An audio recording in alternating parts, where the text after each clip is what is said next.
ભાજપ અને રાષ્ટ્રીય સ્વયંસેવક સંઘ વચ્ચે આંતરિક સ્તરે ચાલતા ખટરાગનો વધુ એક પુરાવો બહાર આવ્યો। ગઢડા તાલુકાના ભાજપના પ્રમુખ આરએસએસના જાણીતા આગેવાન સંજય જોશીએ જન્મદિવસની શુભેચ્છા પાઠવવી ભારે પડી ગઈ છે। આ શુભેચ્છા પાઠવવા બદલ તેમનું રાજીનામું માંગવામાં આવ્યું છે। જો કે તેમણે હજી સુધી રાજીનામું આપ્યું નથી અને જણાવ્યું છે કે તેઓ રાજીનામું આપવાના પણ નથી।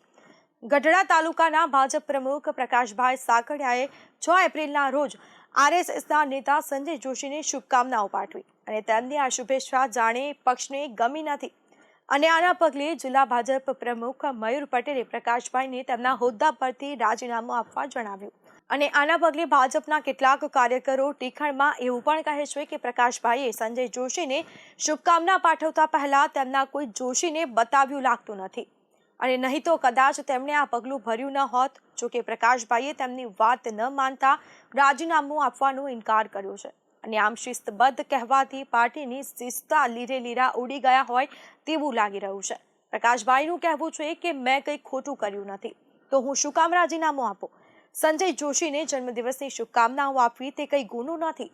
આ બનાવના પગલે ભાજપના આંતરિક રાજકારણ ગરમાયું છે અને તેથી સાથે કમસે કમ ગુજરાતમાં તો ભાજપ અને સંઘ વચ્ચે બધું સમૂહસૂત્રું નથી તે બહાર આવ્યું અને આ ઘટનાએ બંને વચ્ચે ચાલતા આંતરિક મતભેદો સપાટી ઉપર આણ્યા છે। પ્રકાશ સાકડિયાએ જણાવ્યું છે કે કોઈને જન્મદિવસની શુભકામનાઓ આપવી તે ગુનો નથી। હા, મને બોટાદ જિલ્લા ભાજપના અધ્યક્ષ દ્વારા મૌખિક સૂચના આપવામાં આવી છે કે તમે રાજીનામું આપી દીધું।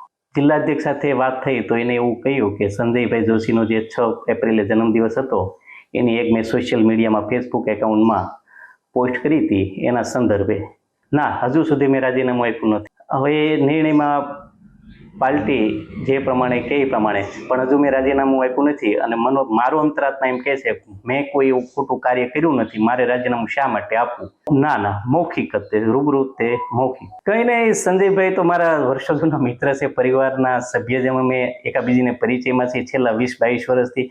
એ ઉપરાંત હું આજકાલનો નહીં છેલ્લા 10-12 વર્ષથી ફેસબુક વોટ્સઅપમાં એમને સોશિયલ મીડિયા દ્વારા અભિનંદન આપું છું, અવારનવાર વાતે પણ મારે થાય છે એટલે એમાં કંઈ મને એવો ઇસ્યુ નથી લાગતો કે આવું હોય। હવે એ તો એ લોકોએ વિચારવાનું જેને મારી પાસે રાજીનામું માંગ્યું છે ને જે લોકોએ કંઈ જે મિસબ્રીફિંગ પહોંચાડ્યું છે એ લોકોનો વિષય છે। જો કોંગ્રેસને પણ જન્મદિવસની શુભકામનાઓ આપી શકાતી હોત તો આરએસએસના આગેવાનને જન્મદિવસની શુભેચ્છા આપવી તો શું થઈ ગયું। જિલ્લા ભાજપ પ્રદેશ પ્રમુખ મયુર પટેલે જણાવ્યું કે અમે તો હાઈકમાન્ડની સૂચના પગલે તેમનું રાજીનામું માંગ્યું છે।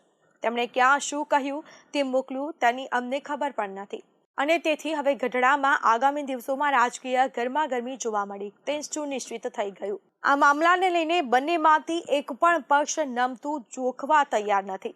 મયુર પટેલનું કહેવું છે કે અમે નિયમ મુજબ જ કાર્યવાહી કરી રહ્યા છીએ અને આગામી દિવસોમાં આ વિવાદ ભાજપમાં હીટવેવ નહીં સર્જે તો મોટું આશ્ચર્ય કહેવાશે। તો હવે ભાજપના કાર્યકરો પણ આનાથી વિમાસણમાં પડી ગયા છે કે શું ભાજપ અને સંઘ વચ્ચે ખટરાગ છે, બંને વચ્ચે બનતું નથી। હવે જો ભાજપના નેતાએ સંઘના આગેવાનને જન્મદિવસની શુભેચ્છા પાઠવવા બદલ હોદ્દો ગુમાવવો પડે તો પછી સામાન્ય કાર્યકર જાય ક્યાં।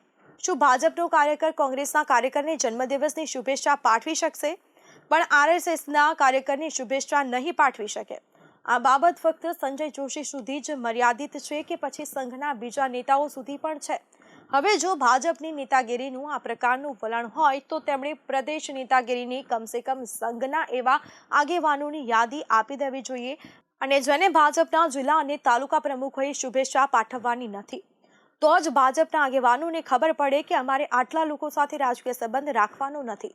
આ બધું જોતા લાગે છે કે સંજય જોશીનો રાજકીય અરણ્યવાસ હજી પણ પૂરો થયો નથી।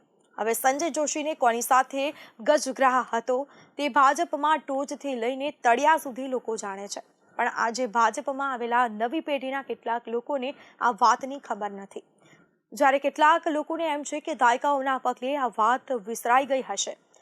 ભાજપની અંદર સંજય જોશીના સમર્થકોના મોઢા કેમ સેવાઈ ગયા છે? શું ત્યાં ટુકડા ફેંકાઈ ગયા છે? ગુજરાતમાં ભાજપનું હાલમાં જે સ્થાન છે તેના માટે સંજય જોશીએ કરેલી મહેનતને કાર્યકરો જાણે જ છે। આજે ગુજરાત ભાજપના તે પાયાના પથ્થરોમાં એક છે। હવે આ પથ્થરો ઉપર ચણાયેલા મહેલમાં બેઠેલા લોકો તે પાયાના પથ્થરની અવગણના કરી રહ્યા છે.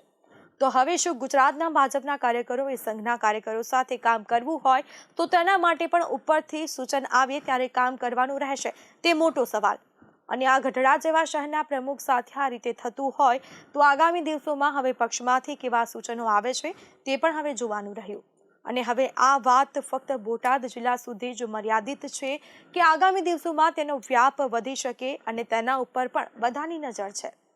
અને આમ બોટાદ જિલ્લા પ્રમુખે પક્ષનો આદેશ ન માનીને તાણેલી તલવાર આગામી દિવસોમાં પક્ષીય રાજકારણમાં કેવી ગરમી લાવે છે તે હવે જોવાનું રહ્યું. હવે પક્ષ પ્રમુખે તેના આગેવાનોની રાજીનામાની વાત સ્વીકારી નથી, તેથી હવે આગામી દિવસોમાં તેમની સામે શિસ્તભંગના કયા પગલાં લેવાય છે અને તેની નજર રહેશે. આમ સંજય રાઉત હોય કે પછી સંજય જોશી હોય, ભાજપમાં સંજય સાથેના સંબંધો હંમેશા વિવાદમાં જ રહ્યા છે.